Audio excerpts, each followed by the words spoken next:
अहम खबर आपको दें कि एहतसाब अदालत लाहौर ने सरकारी ठेकों में किकबैक्स और रिश्वत के केस में परवेज इलाही के जिस्मानी रिमांड पर फैसला महफूज कर लिया है। आपको अपडेट कर रहे हैं कि एहतसाब अदालत लाहौर ने सरकारी ठेकों में किकबैक्स और रिश्वत के केस में परवेज इलाही के जिस्मानी रिमांड पर फैसला महफूज कर लिया है। इस पर मजीद तफसीलात जानते हैं डॉन न्यूज़ के नुमाइंदे राना बिलाल से। राना बिलाल, क्या पेशरफ सामने आई है, आज अपडेट कीजिएगा।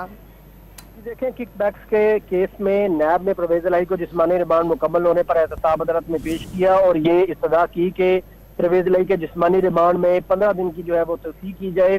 और जो नैब के वकील है वारिस गंजुआ, उनकी जानिब से अदालत में यह मौक़िफ़ इख्तियार किया गया कि परवेज इलाही ने गैर कानूनी तौर पर स्कीमों की मंजूरी दी और मोहम्मद खान भट्टी ने अपने करीबी साथी को गुजरात में सुपरिटेंडेंट इंजीनियर की जो है वो सीट दिलवाई और इसके साथ साथ मोहम्मद खान भट्टी के भी वारंट गिरफ्तारी जारी हो चुके हैं।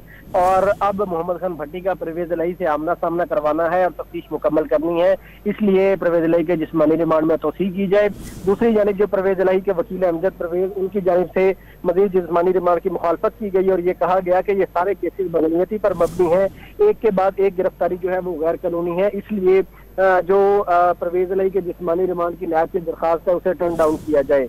एहतसाब अदालत के जज ने फरीकान वकला के दलाइल सुन लिए हैं और अदालत ने फैसला महफूज कर लिया है, जो कि अब से कुछ देर बाद सुनाया जाएगा। अब से कुछ देर बाद ये महफूज फैसला सुनाया जाएगा। तफसीलात बता रहे थे राना बिलाल, आपका बहुत शुक्रिया।